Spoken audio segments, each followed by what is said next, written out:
வாங்க ஃப்ரெண்ட்ஸ், வீடியோக்குள்ளே போகலாம். முன்ன வந்து பூ மேக்கிங்கு மேல் ரவுண்டு காட்டியிருந்தேன். இப்போ இந்த உள் ரவுண்டு போட்டு இப்போ ஃபினிஷ் பண்ணுறது எப்படின்னு பாருங்கள்.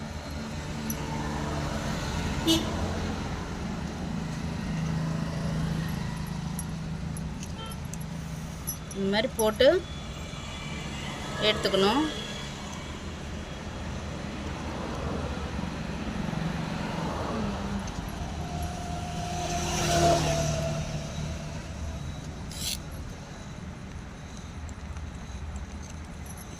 கட் பண்ணி விட்டுறணும்.